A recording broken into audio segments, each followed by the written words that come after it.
Waiting for them boys outside. How y'all doing? How's everybody doing? I probably should wear a hat. Uh, hope all is well. Hope everybody doing good. Welcome in, welcome in. Let's go ahead and get started with the live. Um, Normally I just give subjects and we talk about specific stuff, but I'm gonna give us some talking points and then we just kind of go like wild style. You know what I mean? Because that's what I like to do. Uh, Everybody probably either going to work, getting off work, or chilling, not being at work. It just depends, man. I'm not gonna say I miss working. I do miss the consistency, and I do miss hanging out with like the social circles that come with work. But as far as like doing the same thing every day for 8 hours a day with the commute, nah, that ain't it. I'm done with that, right? So, yeah, but it's all good. Come in, everybody. Welcome, welcome, welcome. We can go ahead and get started. Streaming live on all social media platforms, um, TikTok, Instagram, Facebook, Twitch, Twitter. Which Twitch is weird. It's like a weird platform to me. Like I stream live over there. I don't see how like all these other guys are big over there. Maybe because they've been doing it so long. But every time I stream over there, I get like one person, and then it'd be like the same one person. I don't know. Maybe I need to work on like the metrics and look at something different because I don't know how it works.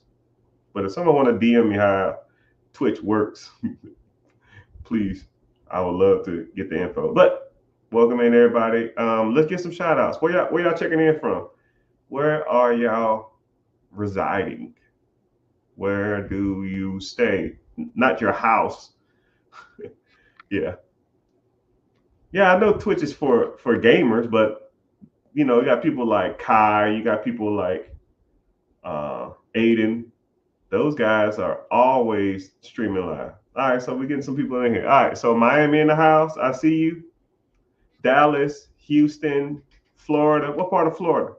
You don't have to say specifically. I don't need your address. You know what I mean? I'm not gonna come come to your house. I mean, I ain't got that kind of time. Pittsburgh, PA, California, Hines City, Dallas, Houston, Miami, Fort Pierce. I don't even know what that is, so you ain't got to work on me anyways. So what's crazy? I was Pennsylvania or Pittsburgh. I'm gonna kind of put you on a little game, Mr. Pittsburgh. I'm not gonna talk too much about it, but Pittsburgh. I mean, I don't see a lot of city. I see a lot of cities that's. So okay, so let's talk about real estate for a little bit, right? And I'm gonna kind of put y'all on some game, and I want to kind of educate y'all on how a lot of this stuff works. So whenever you're in a city, all cities are conducive to certain things. You can't do certain things in certain cities because the population, the rent rates, the cost of living, and that kind of stuff like that, it makes it hard to do certain things. You know, if I wanted to start a real estate empire, I wouldn't be in San Francisco because San Francisco houses a 3 bedroom, half bath, 800 square feet is $900,000. It's just you can't build an empire on $900,000 houses. It's just not going to work. And then there's in California, they are not rent friendly. I know people, or I've seen stories where people will rent out their house to people and then they'll not pay their rent and then they got squatters' rights and they ain't got to move out for 6 months. So whenever it comes to certain cities and certain states, it's either conducive or not conducive to work in those or invest in those areas. So the same thing that could be said when it comes to owning a business. Certain states, they're easier to own businesses because the cost of living is cheaper. So the cost of goods sold is typically cheaper too. And when cost of living is cheaper, typically um, the people in that economy or that region generally have more accessible cash. I mean, if I'm in Washington State, people in Washington State have to have more money to live in those areas. They don't have as much accessible cash than someone in, let's say, Ohio or somebody in North Carolina, because the cost of living in those areas are lower. They might not make as much, but what would you rather have? Would you rather have people making decent money and everything's expensive, or people making okay money and everything's cheap? You see what I'm saying? So that's kind of the way I like to see things. You can disagree with me or not. I mean, that's why we're here. I like to talk about certain things, but whenever you're looking at those type of opportunities, you need to factor in where you live as a type of catalyst or the type of beacon of what you want to do. Like for example, so let's say you live in what's a really expensive place, Washington State, right? Or Washington D.C. is a really expensive place to live, right? So it'll be harder for you to get into real estate in those areas. So you will probably have to look outside those areas. You know, some parts of like New Jersey, some parts of Philadelphia, um, or Pittsburgh. Those type of areas are better and more conducive for real estate. Now, if you want to get into business, Washington D.C. would be a good place for business because a lot of people commute to that area, do their due diligence, and then they probably bounce out of the area. A lot of people probably don't live in the city. It's like a commuter city. So if you have anything that people can grab food and go, those, you know what I mean? Those type of things you need to start thinking about. So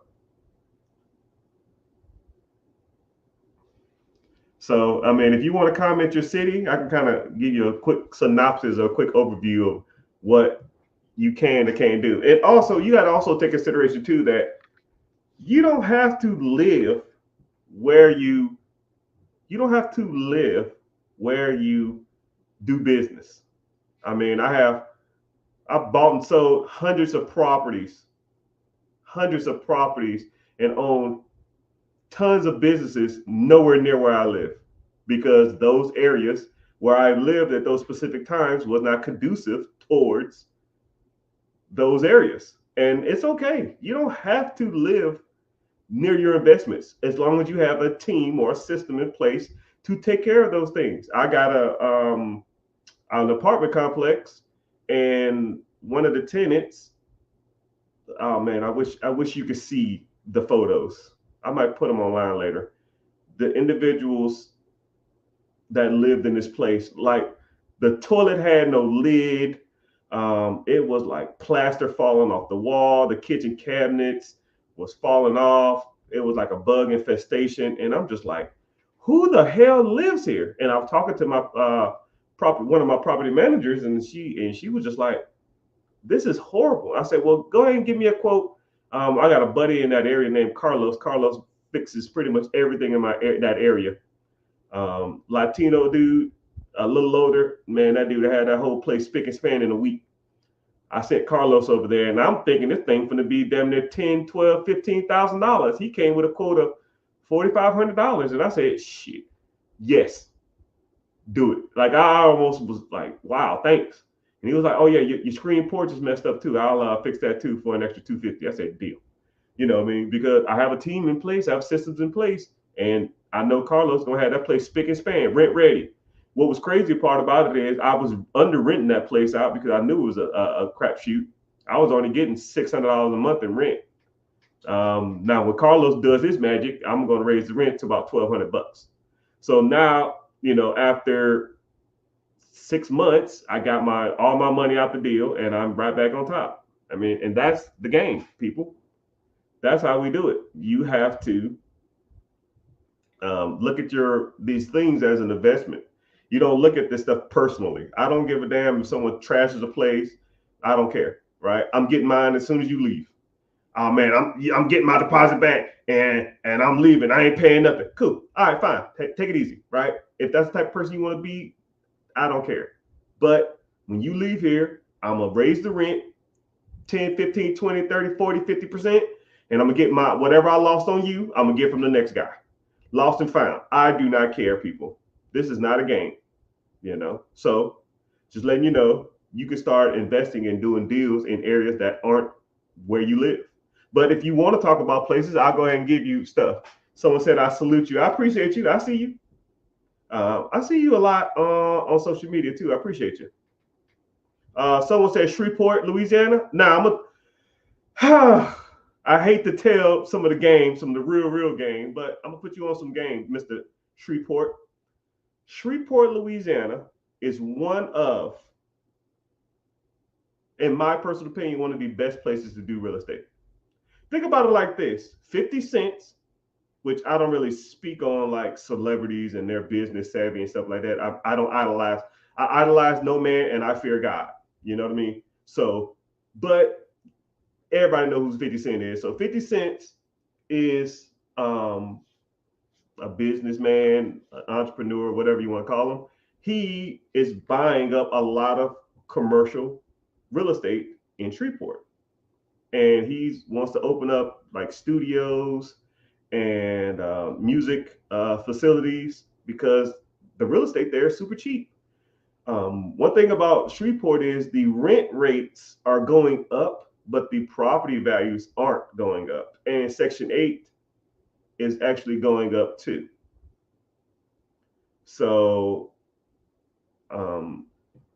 Section 8 vouchers are going up because the cost of living is going up all around the United States. So Section 8 tenants are actually giving more money for their place to live.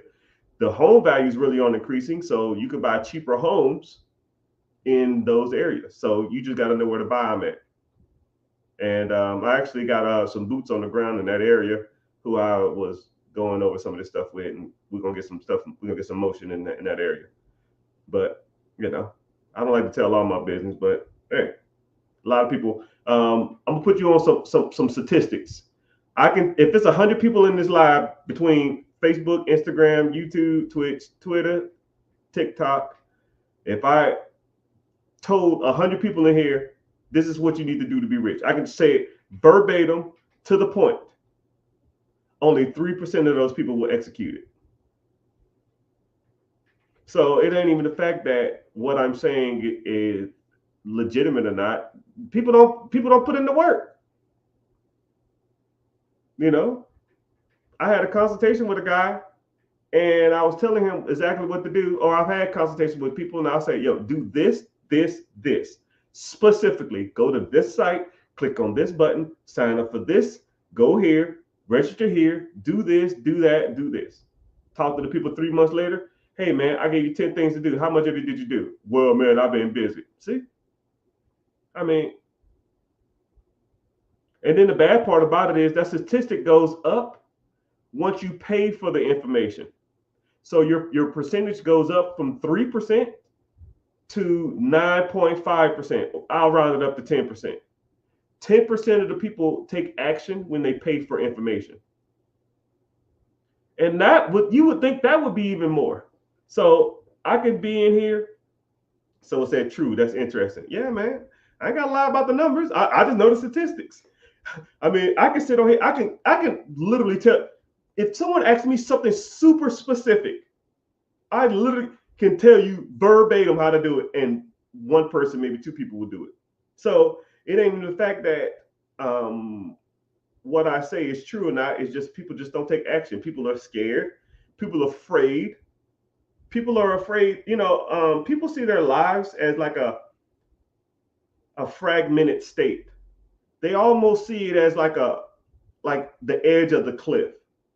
It's almost like if you took some kind of action and it didn't work out, you just completely fall off the cliff. Like say you have a decent home, you have a decent car, you have a decent job, you have a decent education, and you take one financial wrong step, your car's gone, your house gone, your damn job is gone, your education's gone, you're living on the street, you're homeless, you're poor, you're broke. And I've never understood why people see it like that. You know, why do people see it as all or nothing? Why do people see money as I'm either going to hit multi-million dollars or I'm gonna be homeless. No, the journey of 1,000 miles starts with one step. Think of a skyscraper, you know, and there's 100 stories on the skyscraper. There's no elevator, there's no escalator. You start on the first story and you climb up these damn steps. You're gonna climb up to level 2, and then level 3, and then level 4. And then you're gonna see a shit ton of people on level 4. First, you're gonna see a shit ton of people on level 1 or floor 1. Just gonna be a crap ton of people. People gonna be damn just a lot of people just gonna be looking at the door. A crap ton of people just gonna be looking at the door when it comes to this money thing or finances or credit or businesses or real estate or investing. They're just gonna be looking at the door wide open. Nothing preventing you from going through the door. You're just sitting there. And then you're like, fuck it, I'll go in the door. And then it's just a lot of people just standing on the steps. And you're just like, okay, move the fuck out of the way. I'm trying to go up these stairs. And then someone on the steps say, yo, man, I've been on these steps for about 2 months, man. I'm tired. This is rough. You're like, well, it's hard on you. Doesn't mean it's hard for me. I'm going up the steps. And all along the way, every step you take, going up to the next floor, somebody there complaining about it. This was hard. I thought it was going to be easier than this. I don't like this. I couldn't do it. You can't do it either. But this is what's crazy. The higher floors you go, there's less people talking shit. You know, I'm going to tell you something that's crazy is really, really successful people and really, really rich people are almost encouraging people to get to the next journey, to get to that next level. Why do you think so many people who are successful talk about like motivation? Right? You can Google Steve Harvey, you can Google Shaquille O'Neal, you can Google Jeff Bezos, you can Google Elon Musk, and they all talk about the same shit. Or even me, because I want to encourage you to get to where I am because I've done it. Because I had the doubters, I've had the naysayers. I was on the first floor at one time. I just kept going up the steps, and I didn't give a shit what nobody on any floor told me. I'm going to the 100th floor. You can shut the hell up and come with me, or you just stand on the steps and complain the whole time. And then the higher I got, I started meeting. Now I'm on floor like 6, 7, 8. Then I started meeting people. Hey, man, you going to the 100th floor? Yep. Shit, me too. All right, let's go. All right. How's your day? I'm doing great. How's yours? I'm good. And you just keep going up.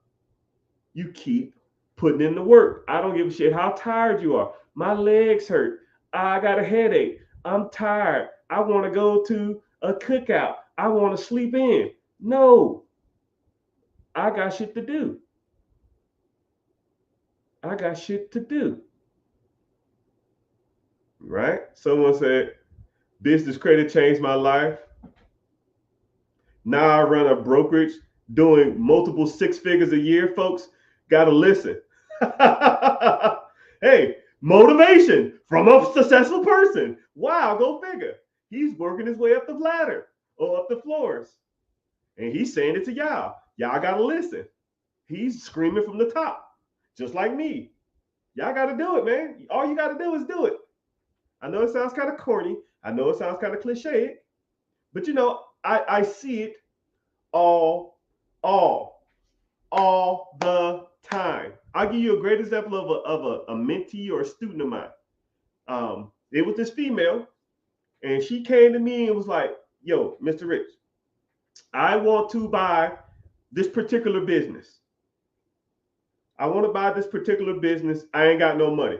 How's your credit?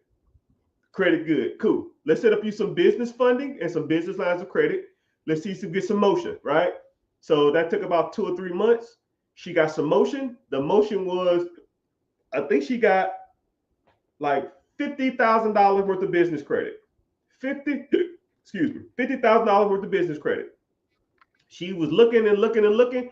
She found a business for sale by owner. And it was it was like a health spa, but it was like they did like but bikini waxes. Not it wasn't bikini waxes. It was like eyebrows and facials and that kind of crap like that. I don't really remember, but I know it was something like some kind of beauty spa or something like that. I don't know. And she couldn't find the information to the woman. So we looked up the business. We found the woman's information. We contacted her on Facebook and we started negotiating the business on Facebook. The woman said that she wanted, I forgot what she said. Man, I don't even remember what the hell it was. It wasn't even expensive. I think it was like $100,000.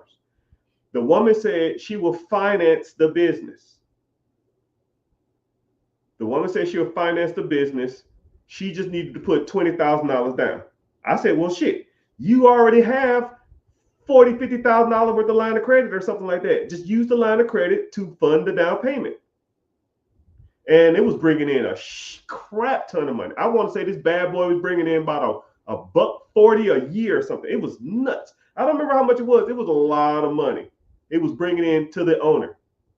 So I said, well, shit, if you can just pay her, $30,000 a year, you're still positive $100,000. She said, yeah, that sounds like a deal. I said, okay, let's go. Let's do it. She said, let me talk to the owner one more time. I was like, okay, cool. Here's your contact information. Then like a week later or something like that, I just happened to message her because I was just curious.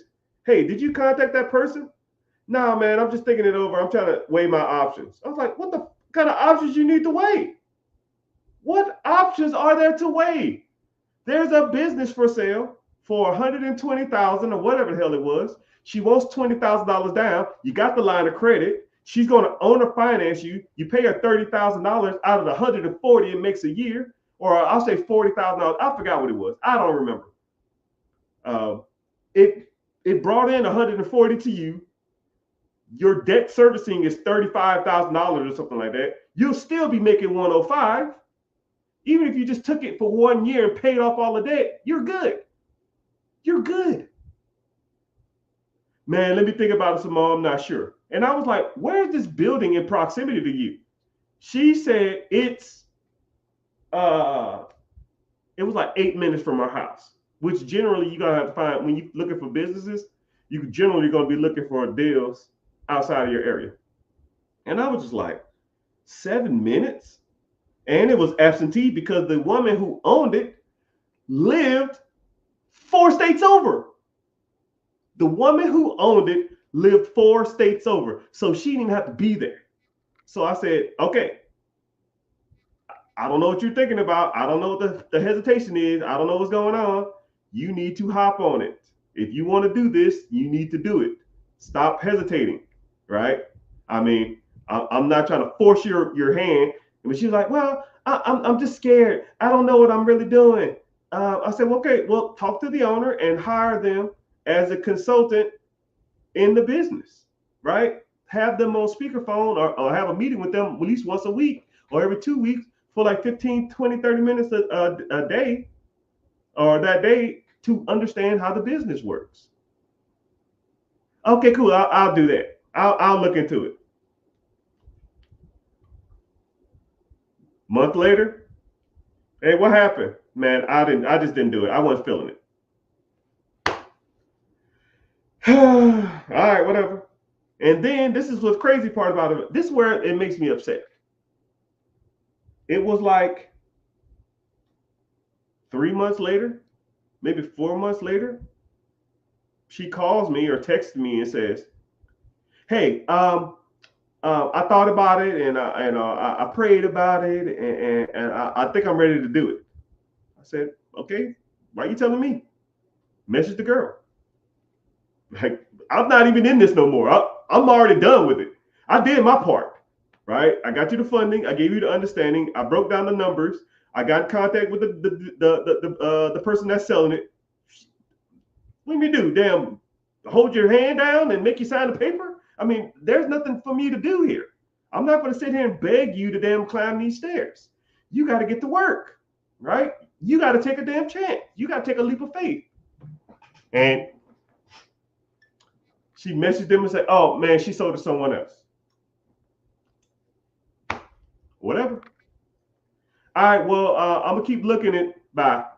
Well, I'm gonna keep looking, and if I come up with something else, well, whatever, man. Sure. It's probably gonna be the same thing again. I don't got time. Right? When those opportunities come, man, you gotta hop on it, man. When those opportunities come, you have to hop on it. Opportunities generally like that don't present themselves a lot, and you have to be a decisive person. Indecisive people do not get ahead in life. They just don't. You have to take a chance, people. You got to put in the work, and you got to take some kind of gut feeling or inclination or something and just go with it. Because if you don't, it ain't gonna work out. Right? Every time I buy a house, I'm kind of scared. Every time I buy a business, I'm kind of scared. Every time I got business lines of credit, I'm kind of scared. Anytime I do a flip or a renovation or a wholesale deal, I'm a little scared, but I do it. And if I get dealt with, I get dealt with. You know, I mean, I'm not gonna talk harp too much on this, but I mean, think about like risk, right? You have run a risk when you drive a car. You know how many people get into accidents every day? I'm not wishing ill on none of y'all. I'm not trying to talk trash to y'all, but people get into accidents every day. So either one or two things are going to happen. Either you're going to drive the car and take a chance or risk on getting into an accident, or you're going to walk everywhere. Your choice. Your choice. Now, if you choose to take a risk on driving, you need to take a risk on some other stuff too. Hell, I know people who don't, this is what's so crazy about a lot of this stuff too. I know people who don't fly. I know people who are terrified of flying. What sense does that make? You have a worse statistic of a car crash than a plane, but you're scared of cars. I mean, you're scared of planes. Shit, statistically, you should be scared of cars. Cars are way worse than damn planes. Way worse. Way 100 times worse. I could almost name 5 other modes of transportation that's worse than damn planes. Motorcycles are worse than planes. Bicycles are worse than planes. Skateboards are worse. You are more likely to be injured roller skating than you are in a plane. Think about that. You are more statistically more prone to be injured in a roller skating rink than you are on a plane. But people are afraid of planes. People aren't afraid of roller skating. Roller skates? Really? Bicycles. You know how many people get into bike wrecks and get hurt or either get injured or life-threatening injuries on a bicycle because they didn't have the proper safety gear? We'll talk about that. You know the odds of you getting into a wreck and not having a seatbelt on, how much riskier you are? Well, why do you wear a seatbelt? Because you never know what's going to happen. That's the same thing when it comes to investing. That's the same thing when it comes to buying a business. That's the same thing when it comes to leveraging credit. That's the same thing when it comes to investing. The seatbelt is your education. You have to educate yourself on these things to prevent yourself from getting hurt or something bad happening. You got to study instead of just jumping straight in, right? That's why you go get a license when you drive a car, because you have to learn how to drive. You know, when you get on a bike, that's why you get training wheels and you wear helmets and shin guards and elbow pads, even though nobody wears that stuff. You have to educate yourself. And that's where I come in. Ding, right? I help people and educate them on things that actually work and things that don't work and things that I've seen people do and things that I've done and things that work for me and things that haven't worked for me, right? I mean, I'm not saying that I'm the know all be all, and I'm not gonna say not everything's gonna go perfectly because hell, I still take L's. You know, it happens. Just like I said, I had a person trash a unit one in my apartment complex. Somebody trashed one of my units. I thought it was going to be $15,000 worth of damage, but it ended up being like 4,500, $4,600 worth of damage. And a lot of people thinking, well, $4,600 is a large L. Well, you see $4,500. I see I was charging $550 for that place, and they was there. They was like grandfathered into that house or that property. They've been there for years, and I never raised the rent on their asses. But I was charging them $550. Now I could put a tenant in it, and I could charge them $1,100. So you see, man, I got to pay $4,500. I see I'm going to charge somebody an extra $650, $600 a month. After 10 months, I got all my money back out. Hell, in a year's time, I'm up $1,200. In 2 years' time, I'm up $8,000. And that's the difference. Some people see the cup half empty. Some people see the cup half full. You know, you got to start seeing the cup half full, people.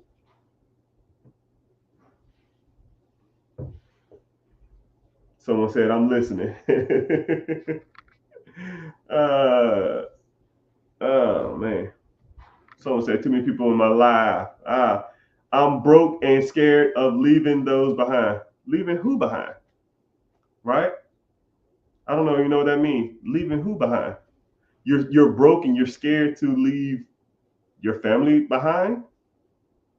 If you're broke now, what kind of damn inheritance or anything you're gonna leave anybody? Nothing. You just gonna leave somebody a problem. When you pass away, you know what's kind of crazy? I'm not trying to talk morbidly or anything, but when you're no longer here, someone has to take care of that. You know, either they're going to be upset that they had to deal with it, or they're going to be at least appreciative because you did some things to prevent them from dealing with a lot of crap. You know, I was just watching a video the other day, and it was showing like caskets and stuff. Some of these caskets are like $15,000. I was like, bro, I'm good. I'm going to Home Depot and building me a box. But you know, when I'm gone, my kids and the missus, if she's more likely she'll be around, they're gonna get an abundance of money, and they can do whatever they want to with it because I don't care. I don't need it. I can't do nothing with it. Just bury me in the backyard. I'm about to flame on this body, but I probably won't. I don't really want a. I don't know if I care about the casket. I almost want something to solidify that I was here. I don't give a damn if it's a bench or a statue or just something that's like, this guy was here. And right, just have like maybe like a QR code or something on it to where like they can just watch me just speaking for like 3 minutes and saying something positive. And I'll be happy with that. I mean, what else could you really want? You know what I mean? Because when you're gone, you're gone. You know what I mean? Oh man, back's hurting so bad. But I'm like I said, I'm streaming over all social media platforms. If you want to help me out, click on the link or go to YouTube, search The Rich Get Richard, and it helps me out a lot because over there I get paid to be on live, and here I don't. On Instagram, Facebook, Twitter, Twitch, and TikTok, I get nothing. And somebody on Twitch, hey, whoever's on Twitch, say something, say what's up, because I always get you in here, man, but I never know who you are. You know what I mean? It's kind of crazy that it's all. I have like 3 followers, and they always watch me.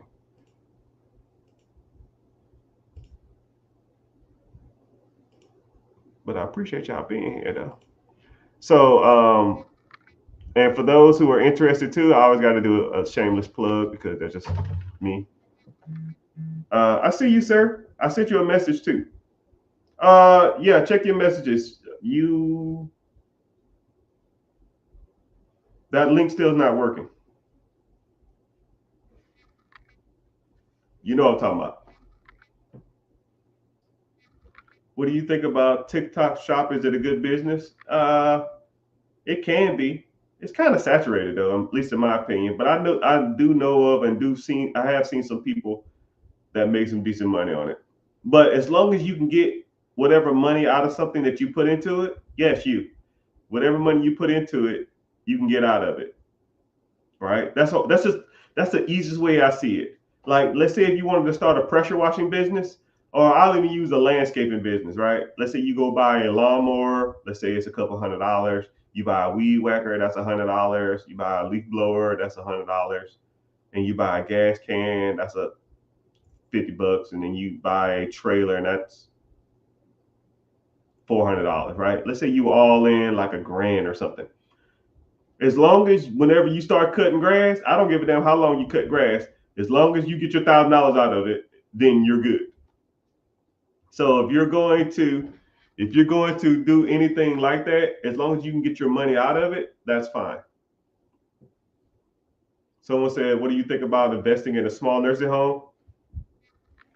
Home services, assisted living facilities. I think those are going to be the next big trend. Okay. Um, Here we go. I'm gonna just start saying stuff, and then I'm gonna do it backwards though. Okay.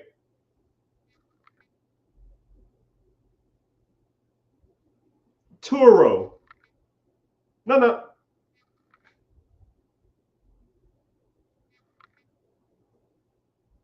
Okay, I got you. Amazon, FBA, TikTok shops. All right. Let's take a trip backwards. Airbnbs. Let's keep going back. ETFs or NFTs.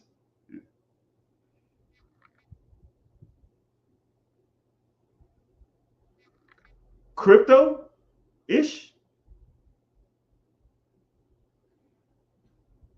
Turo slash Airbnbs. And then then the list goes on and on and on, right? Like, I think that we all go through a cycle of things that people try to make money on. I think the next, my personal opinion, or I didn't even factor in the Lyfts or the Ubers or the DoorDash. I didn't factor that in either. That was back there too. Those are opportunities that people got in on and was making money, right? So, a lot of those areas over time got saturated. So if you try to get into Airbnb now, it's saturated. Amazon FBA saturated. Crypto kind of saturated. If you wanted to get into Airbnb or Turo hosting or any of that stuff, all that stuff's kind of saturated now. The market, to me, coming here soon is going to start leaning towards, I think, nursing homes and assisted living facilities, and converting, and something else that I feel like we're going to be leaning towards is also I have a buddy that's doing this right now, and he's killing it.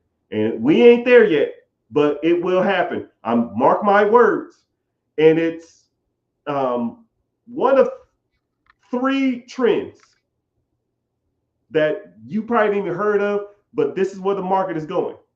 It's joint family living and joint housing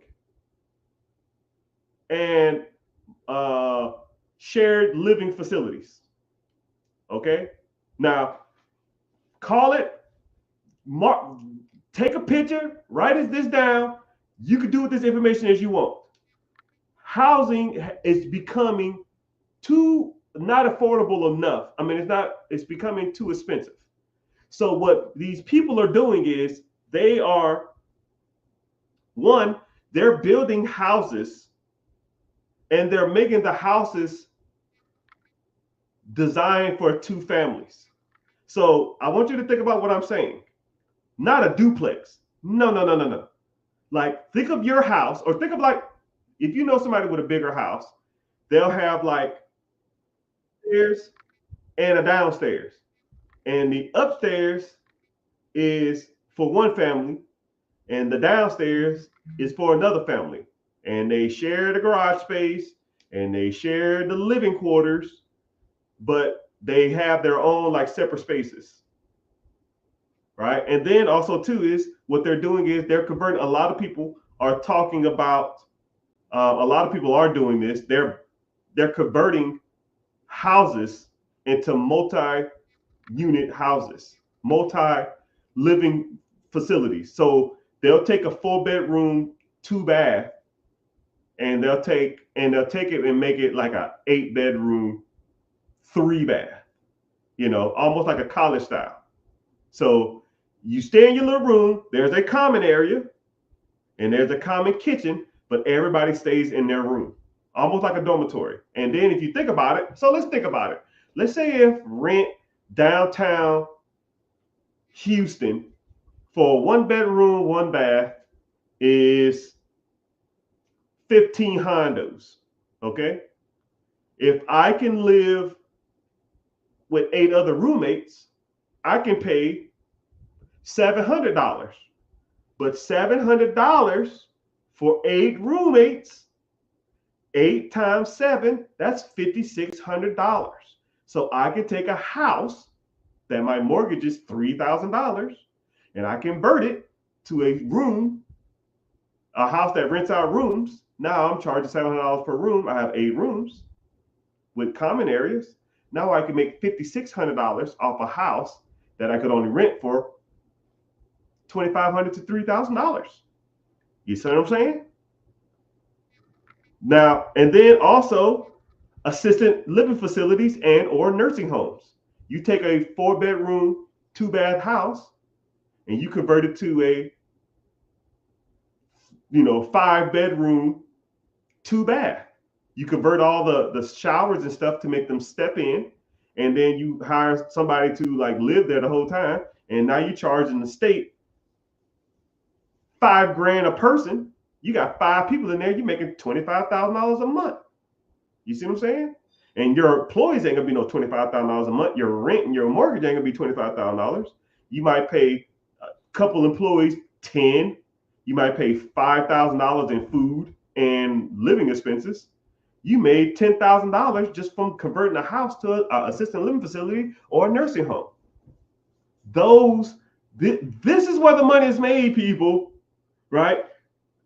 The people got on crypto early. People got on to Turo early. People that got on to Airbnb early. People got on to Lyft early. People got on to Uber early. This is the trend that I foresee happening. Okay, so do with that information you want. Like I said before, only 3% of the people are going to listen to what I say anyways. But this is where the game is, man. This is where the market is shifting. Now you can hop on it early and be ahead of the trend, or you can wait, a couple years from now and you be like, damn, I remember whenever Mr. Richard told me about this and I should have listened then, but I didn't do anything. And I said, well, what do you do, man? You got to get on it. But it's all good. But yeah, aging population. You know what's crazy is it's the aging population and life expectancy is crazy. Even if you go back to like the 80s, the life expectancy was like, what, 71? Now the motherfucking life expectancy is like 84 or something. People living like 15% longer than they supposed to. And the cost of living ain't going down. So now these people need to be taken care of in their later years, their golden years. What's crazy is I'm real big on like life expectancy and looking at the trend of people living at a certain age. And it's crazy, right? Because when I remember I was younger, man, I think the average life expectancy of Black men was like 60, I think it was like 64 or something. And then it went up to 67. I was like, hell yeah. Then it went to 68. Then it went up to 71. I think it's like 73 now. And hell, whenever I get 73, hell, it probably be down there 77, right? We are living longer because we have access to information, modern medicine, We understand health better. We understand putting all this crap in our body, and people want that longevity. We want that peace of mind, right? I'm gonna work out every day of my life until I can't work out no more, because I do not want to be carried around and taken care of in my 60s and 70s and stuff, right? I'm good, right? I always use this analogy to what I think about. What's happening? I see you. There was a guy who we used to go fishing with. His name was Mr. Tony, and Mr. Tony was like 82. He was skinny, but he had a gut, if that makes sense. And we would see him walk into our fishing hole every day, and he'd be up early, man. I mean, this dude would be up at like 4 in the morning fishing, and we'll be walking up the hill. We walk up the hill. It's like we weren't doing the hill, but it was walking up the way, and he'll be coming down. Um, and we'll see Mr. Tony. Hey, Mr. Tony, you caught anything? Yeah, man, I caught all the fish. You know, he loved catfish, man. It's a nasty fish though, but it is what it is. Catfish is actually good, but it's a bad fish. But we went up there. We go up there, catch fish, and then we'll come home. We'll scale it, cook it, skin it, get all the bones out of it. Man, I can't believe we see chicken bones like that. Oh, fish bones. That shit was nasty. But back in the day, I didn't realize what the hell was going on. And then one day, we see Mr. Tony walking up the hill, down the hill all the time. And then one day, um, we didn't see Mr. Tony no more. And they was like, "Yo, Mr. Tony died." I'm like, damn, what happened? He said, he just died. He had a heart attack. He just didn't wake up. I don't even know what happened. I just know he didn't wake up. And Mr. Tony was 82 years old. And Mr. Tony is almost like my role model when it comes to life. I want to die on my feet. I want to die doing something I love, and I want to have a good outlook on life. Because when I'm gone, I don't want to think like I don't want to be pushed around or catered to and that kind of stuff like that, man. You only get one body, right? I don't give a damn how much money you got. I don't give a damn how much. Um, I don't give a damn about any of that other stuff, right? If you only got one body, you got to take care of it. And we do have a bad habit of eating shit, and it's convenient, or it's cheaper, or we feel like it's cheaper. But you gotta hunker down that stuff, man. But yeah, someone asked how old I am. I don't know. Give a guess. Girl, you know it's true. Look, I got all my teeth. Uh, uh, got a decent body. I actually got a 6 pack. Don't let don't let these glasses fool you. Right? You kind of can see the guns. Right? It looked like this everywhere. You see the guns? It looked like that everywhere. All right, someone said 39, 43, 47, 35. Bless your heart. You've been working out? I work out every day. I try to. I try to work out Monday through Friday. I try to. But sometimes I'll be tired or I'm busy.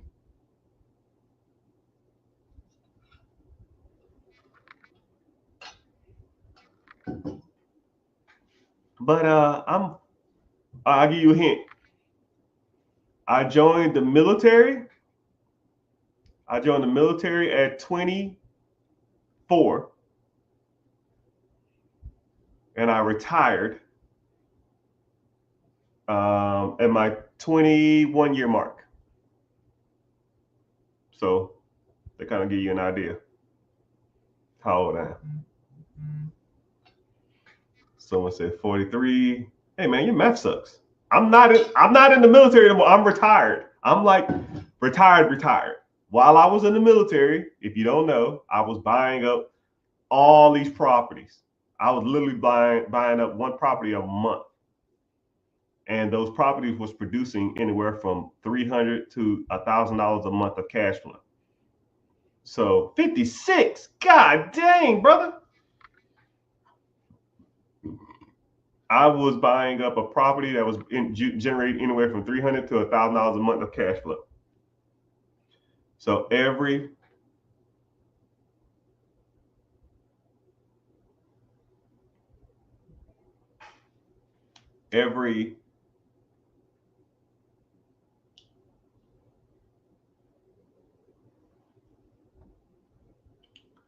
every yeah, I just buying up all this property, and after a while, I had so many properties that I didn't need to work no more. But I knew that one day I was going to retire from the military, so I could get out the military and not have insurance. So I did my time in the military, so I'll have insurance for the rest of my life. That's the only reason I stayed in, you know. But I was almost at my like 10-year mark, and I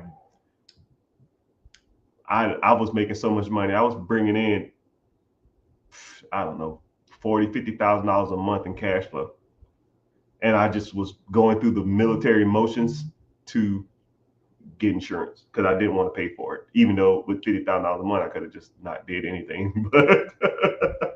But I didn't care. I didn't want to pay for it. 46, so 47, 44, 45.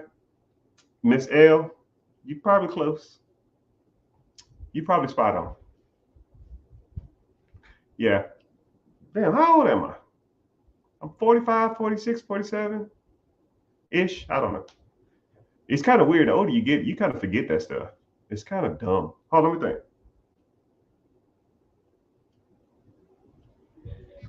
Damn, I don't even remember all that. I gotta look it up. I gotta do a math. I was born on a weird year, so it's like it throws me off.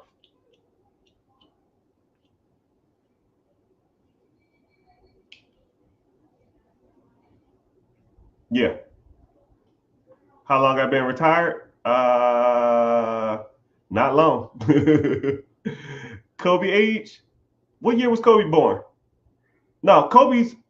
What year was Kobe born? Kobe is a little older than me. I remember him being in high school. Yeah, he's older than me. Kobe is about a year and a half, maybe 2 years older than me. So I remember it. He was in high school. He was dating Brandy when she was in high school, and I was mad at him because I had a crush on Brandy. Now I wouldn't touch Brandy with a 10-foot pole. It's kind of funny how that works, right?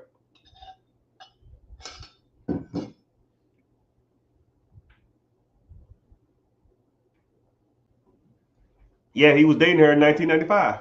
Damn, you are old. How old are you?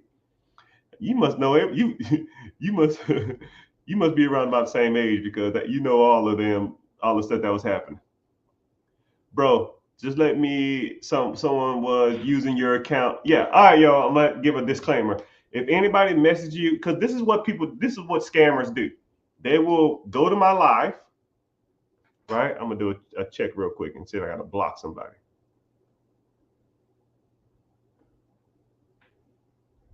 Scammers, what they'll do is they'll come into my live and they'll look at all the people in the live. 34, my G. So I thought that what they'll do is they'll go to my lives and look at the people in the comments, and they'll send you a message, and they'll have my profile pic, they'll have everything. So you got to look at the. I'm not gonna try to sell you no crypto. I'm not gonna do anything like that. All I do is, and this is why I do it. I offer a free webinar. Okay, a free webinar on Wednesday at 9 p.m. EST. That's all I offer. Because if you're in the webinar, I've talked about what products I have or what I'll talk about all the products. I have, if you want to get into like credit or you want to get into funding, if you want to get into buying a business, you want to get into real estate, you talk to me in person in the webinar. That's why I do it like that because I don't want people to, send random money to people on the internet, and there's a lot of impersonators out there. So if you're not physically talking to me about something that you want to get accomplished, then more than likely it's not me. It's actually it ain't me. So just let me know. So 9 p.m. EST Wednesday, and we can get it cracking. Right. So if you're in Cali, it'll be 6, 7, 8. If you're in Dallas, boo. And then East Coast, yeah. Someone said absentee owned. Yeah. So yeah, one thing that we specialize on, one thing I like to talk about is, and if y'all want to chime in and ask any questions as I go along, because sometimes I don't like to give motivational stuff and just talking randomly like that. I don't like doing that. I almost like engaging with people. It's just easier content for me. But one thing I like to do is I like to focus on the pillars, right? We talk about credit, building your credit profile, FICO score, credit score, Experian, Credit Karma, TransUnion, Equifax. I like to talk about business credit.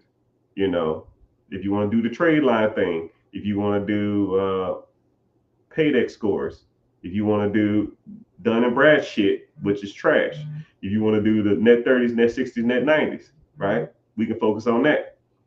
Um, and then we can also talk about another subcategory of business credit. We talk about uh, getting your business structure. I don't care if you want an LLC. I don't care if you want an S corp or a C corp.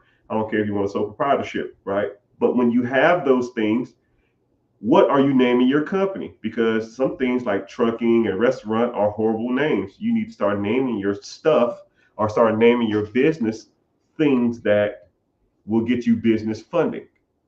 Because once you use that business funding or that grant funding, you can use that money to fund whatever kind of deal you got, right? You get business funding. If you want to focus on real estate, use the business funding for that. I was talking to an individual, I think a couple of days ago, and he was talking about using, he owns a barbershop and he got funding for his barbershop, but he saw opportunity to buy his own shopping center to run his barbershop out of the shopping center. So now he used the funds from the business line of credit that I helped him get to buy a shopping center. In the shopping center, he puts his own thing in it. And then now he's making money off the shopping center and the barbershop. You know what I mean? So it's just a great way to start thinking outside the box, because once you have all four of the pillars either mastered or perfected or kind of got down, nothing financially will stop you. Nothing. You focus on your credit, then we're going to start focusing on investing. Stocks, bonds, mutual funds, ETFs, TSP, 401k, IRAs, Roth, traditional, individual stocks, collections of stocks, whatever. I don't give a shit, whatever you want to get into. Notes, bonds, securities, CDs, whatever. Once you focus on investing and figuring out the best avenues to invest in, those things will start making you more money than you probably can imagine. So whenever you start bringing in money from your job, or you start making money from your business, or you start making money from your real estate, you don't take that money and then just go buy rims and Escalades and Hellcats. No, that's done, right? Someone said thank you. Somebody just texted me about some crypto. Thank you. See, it ain't me. It's a fake account, man. Them damn scammers, boy, they be on it. So also, then we got to start focusing on um, ownership. I don't care if you own a laundromat. I don't care if you own a vending machine route. I don't care if you own ATMs. I don't care if you got cars on Turo. You got to work. You got to start having money that makes you money while you're sleeping. And when it comes to ownership, it's generally only four ways you can make money: educating somebody, selling something, providing a service, and it's one more I can't think off the top of my head. All right, but anyway, you get the gist. Once you've mastered those, or selling something, or any of all those spaces, owning something that pays you while you sleep, and is servicing one of those four things, because that's pretty much the only four ways you can make money in the world. That's not working, right? We're done with working. That's a slave's mentality. We're done with working. Okay, you got to start focusing on stuff that makes you money while you're sleeping. My stocks, bonds, mutual funds, real estate, businesses, whatever. All of them make me money. My lines of credit, I use my lines of credit to buy more real estate. I use my lines of credit to buy businesses. I use my line of credit to fund whatever deal I got going on, right? And them deals are making me money as we speak. Right now, somebody's sending me some money. You know, it is what it is, right? Especially the first of the month. I mean, actually, it's really not the first. It's actually the 7th through the 9th. I get 5 figures deposited in my account every 7th of every month. And it's so bad that I don't even look at it no more. I don't even care. Right? My damn property managers could be ripping me off $10,000 a month each. I wouldn't even care. Right? I don't even look no more. Right? But that's how it is, though. You know, it is what it is, man. Every once in a while I go in there and check, and every once in a while I call a bluff too. I think I did it actually earlier this week. Something came up and I said, okay, cool. Show me this. And it was like, damn, all right, I got you. They showed it. I was like, okay, cool. It's like, normally you don't ask. I was like, yeah, I normally don't. But every once in a while, you know, there's checks and balances on all systems, you know. Generally, y'all been doing a good job for years, and I don't give a damn 99% of the time. But every once in a while, I got to check in on people and make sure they're doing their job. And if they don't, I let them go and I get somebody else to do it. You know, simple as it gets. So yeah, and then you need to start focusing on real estate. Brings up the next tier, right? Your own home, buying your own house, right? Even if you don't do anything else, buy your own house. Then you need to focus on buying more properties, duplexes, quadplexes, fourplexes, apartments, complexes, commercial land, farm area, farmland. I don't give a shit what it is, man. You got to focus on things that make you money, you know? And that's what we specialize here on the 4 pillars, which it is what it is. I'm going to preach that to the day I die. And it took me a while to even realize that was even a thing. But the more I think about it, the more it makes sense. Everything's going to fall into a pillar. Everything financially falls into a pillar. Either you're investing in something, you're owning something that makes money, either it's credit based or it's an investment. Nothing else is out there. Nothing else is out there. All right. But got a question here. $300,000 pre-approved, FHA, 3.5% down or $10,500 down. What do I do? What do I do? You find a house. Funds not enough for down payment. Oh, excuse me. Oh, what you're saying is you don't have enough money for the down payment. It's an FHA loan. So for those who don't know, whenever you're buying a house, you can do what's called an FHA loan. FHA means it's a first-time home buyers assistance program. That means they let you buy a house with 3.5% down. 3.5% is $10,500. So this individual says he needs that money to buy this house. So he needs that money. So you have a couple of options. One, which I would do them all. I would do every one of these options I'm about to say. One, I call it trimming the fat. Okay, you might not have the money, but you probably have the money. If that makes sense. It don't, but I got you. One thing, right? If you took half the crap in your house that you don't use anymore and sold it, you probably would have close to about $2,000 or $3,000 worth of shit, right? Right? Shoes, them Jordans that you idolize and worship, or the jewelry, the necklaces, the clothes, all that crap that's in the house, some parts, some furniture, maybe a TV that you don't use or something like that. Just shake it. It doesn't provide you value. The home is the value. Stuff is not valuable. You know? Things don't provide you value. There's probably more money in your house than you probably could imagine. You could probably sell half that crap in your house and probably get a G within a week. I promise you. Right? Then you got to do what's called trimming the fat.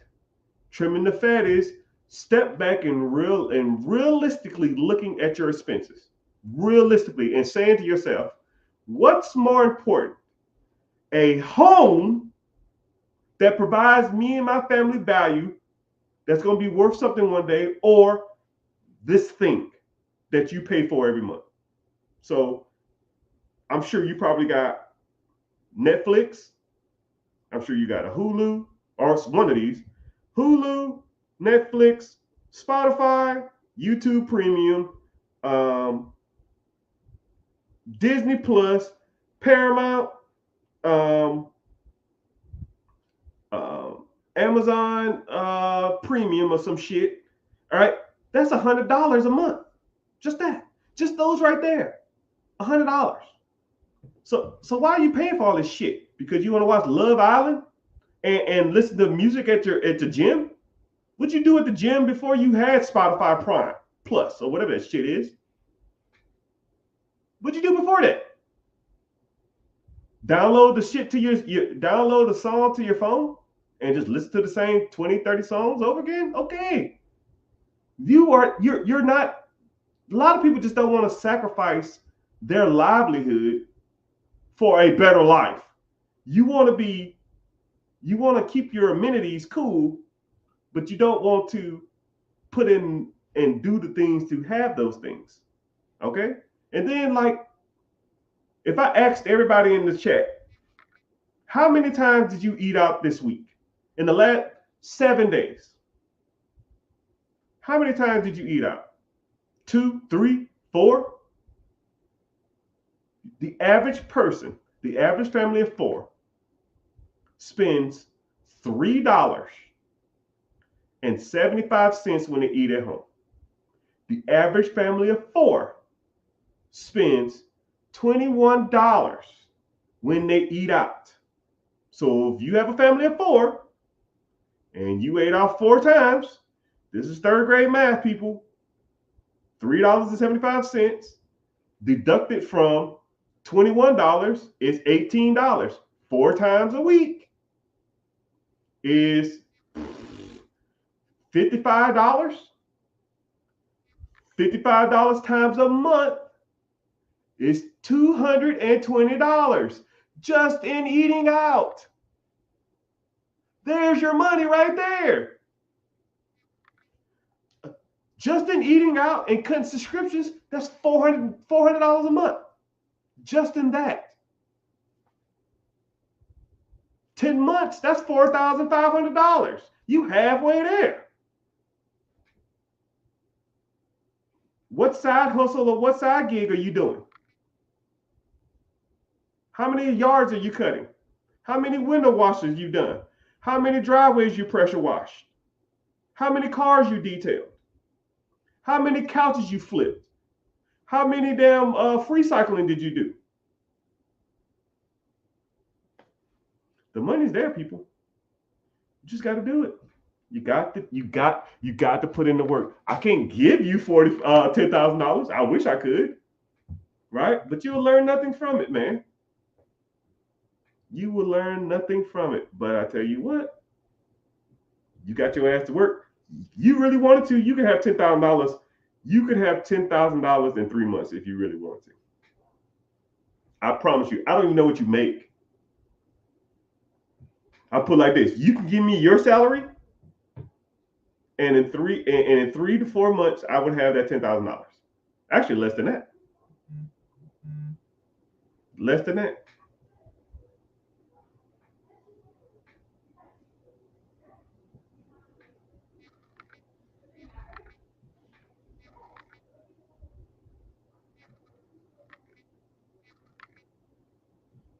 Yeah, there's your money right there. Well, cut the fat. All your subscriptions are eaten out. Don't be going out to the club, drinking and smoking. You got to cancel that shit. We done with that, man. You trying to buy a house or you trying to, then get you a side hustle or something like that make you the extra money. Save up the extra money. Right? And those just 3 ways. I just gave you that top of my head. Don't let me really sit down for more than 20 minutes and really give you some game because shit, that really hook you up then. But I tell you what, if you really wanted to fast forward the stuff, or even like garage flipping, garage sale flipping stuff, or even free cycling, garage sale flipping. Like I'm gonna put you on something, right? I'm gonna tell you. There's a guy. Okay, I have a community, and I told my community. Somebody asked a similar question, man. I need to save up money. I need to do this. I need to do that. And they came to me. So they said that, and I said, okay, cool.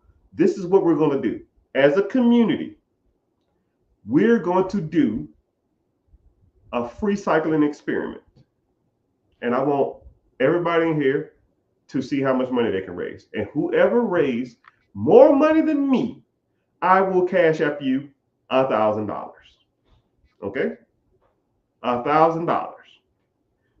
1 week. Only thing you got to do is take a picture of the item that you're going to flip and show the money in your account or show the money in your hand.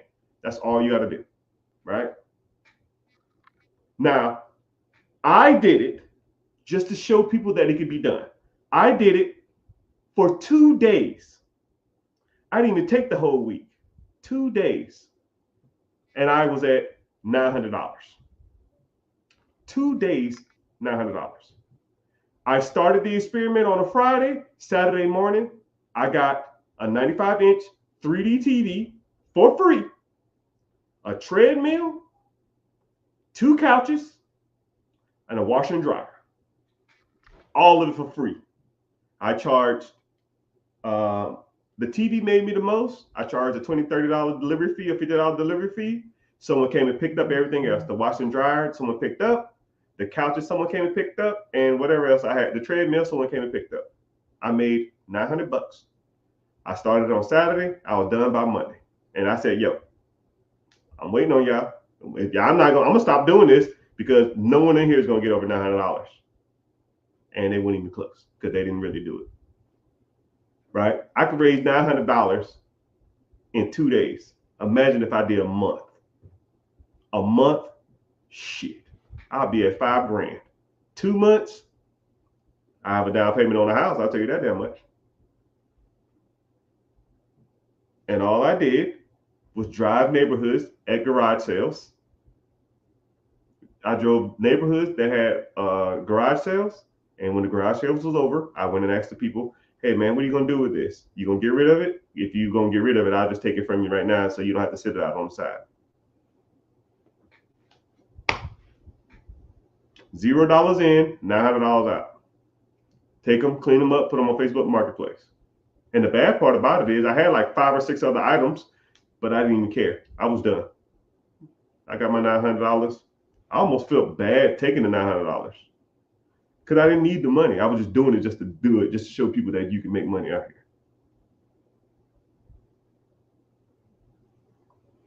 here. Ooh, ooh, ooh, I love you.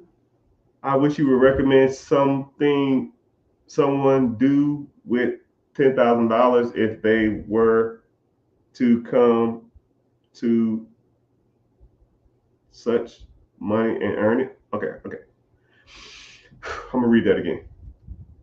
What would you recommend someone to do with $10,000 if there was to come to you into such money or earn it? I don't know what you're saying, but what would you recommend someone doing with $10,000? That's pretty much what you're saying, right? I would, first of all, 4 pillars, talk about all the time. I will focus on my credit, get my credit right, and then I would focus on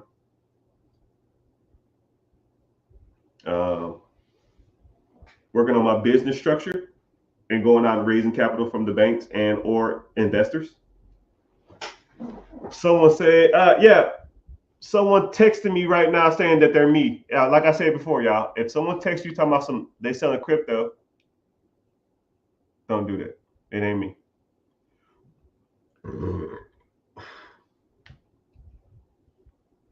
Yeah.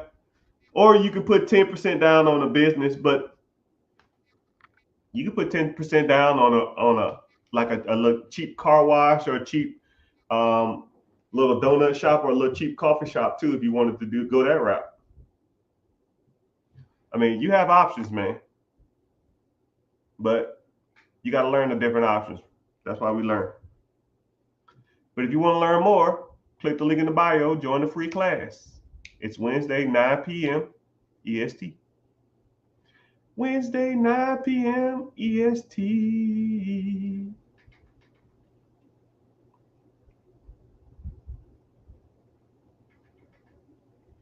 I haven't shared to broker yet, 90-day rule. I don't even know what that means.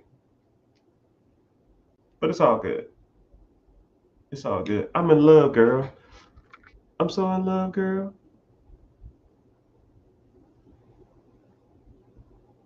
Girl, you know it's true.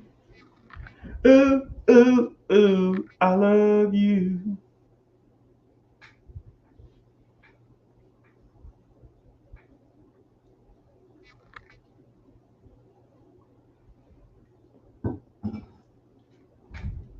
Girl, you know it's true.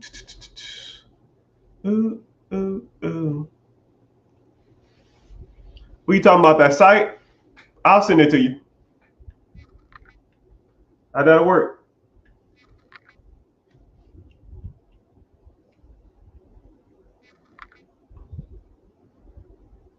I'm lagging behind. Yeah, no. The chat is weird sometimes, man. Like I'm streaming on 1, 2, 3, 4, 5, 6, 7, 8 different sites.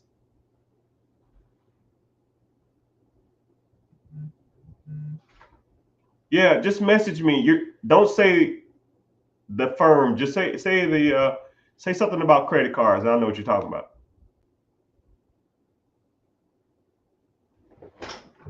But hey, just do this right now. Look, I got you. Give me a sec. Girl, you know it's true. Ooh, ooh, ooh, I love you.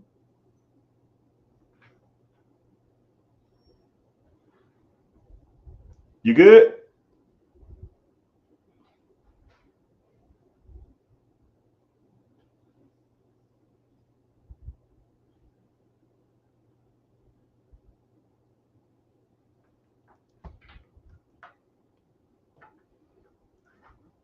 You good, 007?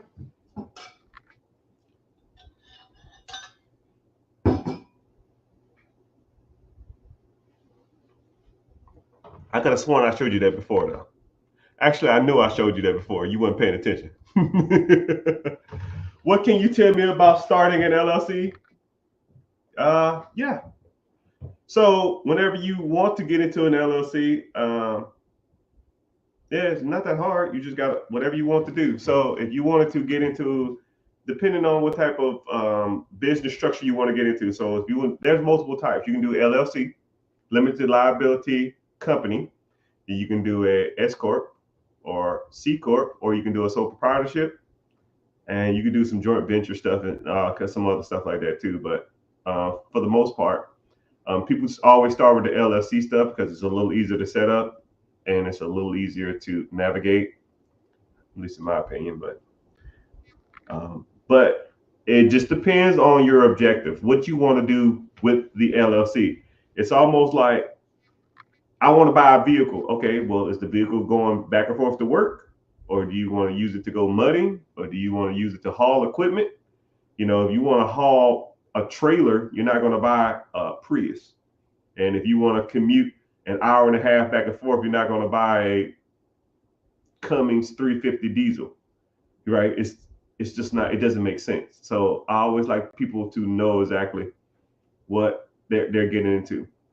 Generally, whenever you get into an LLC, I always tell people if you're going for business funding, it's easier to just go ahead and do the LLC process because that's what more likely people want to get. So they're going to take that business, the LLC, and they're going to convert it into business credit, right? You get the LLC, and you get the EIN, and then you start structuring your business properly to go apply for loans to get business credit and business funding through the banks, right? Which one of those things I specialize in or that I'm pretty good at. I've raised millions of dollars worth of funds for myself and for other individuals. So just letting you know, I probably raised just for myself, probably not including the Centurion Black. The Centurion Black is unlimited. The Centurion Black card is an unlimited account. So I don't even factor that in. So I'm pretty much, they just told me anytime I spend over $500,000, I got to give them 24-hour notice. So 24-hour notice, and anything over like $5 million, I got to give them like 3-day notice. I'm like, who the fuck is dropping $5 million? You know, I guess just when you think you're good, you're really not, right? So yeah, so if you want to go raise capital from multiple different banks, Truist, Bank of America, Chase, American Express, Navy Federal, all these kind of banks, that's what generally people want to do with their LLC. And once you raise that capital, you can use that. You said you have a small family construction business. How much construction and supplies could you buy with an extra $75,000 worth of funding? You know, how many different bids and different contracts you can get with that $75,000 cash injection? A lot. Hell, with $75,000 worth of cash injection, you might can start even buying your own plots and start building your own houses. You'd be surprised at how many different properties and different vehicles and different avenues you can navigate once you start getting some money flowing in. You know, you can start getting into like foreclosures. You can go start buying tax liens and tax deeds, right? Let's say there's a tax deed right now in your city, and the house is abandoned and they owe $15,000 worth of tax liens, and it needs $20,000 worth of work, but the house would be worth 205, right? To get that $30,000 to fix it up, and to get the $15,000 for the tax lien, that's $45,000. But hell, if I just gave you $75,000 worth of line of credit, you can use the business lines of credit to fund that deal. Now you're up a property, you go cash out refi at 80% loan to value. You get a loan for 170, you pay back the line of credit, and now you're up $100,000. You don't pay debt on, you don't pay taxes on debt. Refi is debt free. So now you're up 100 grand. You got a property that you're renting out. You're making $200 to $300 to $400 in cash flow, and all you did was use business funding from some random black dude online. Some random black dude online that sounded like he know what the hell he was talking about. Go figure, right? That's one deal. I do 1 or 2 of them a month, right? Since 2008, 2007, really. 2008 when I started really getting serious though. But my first deal was like 2007.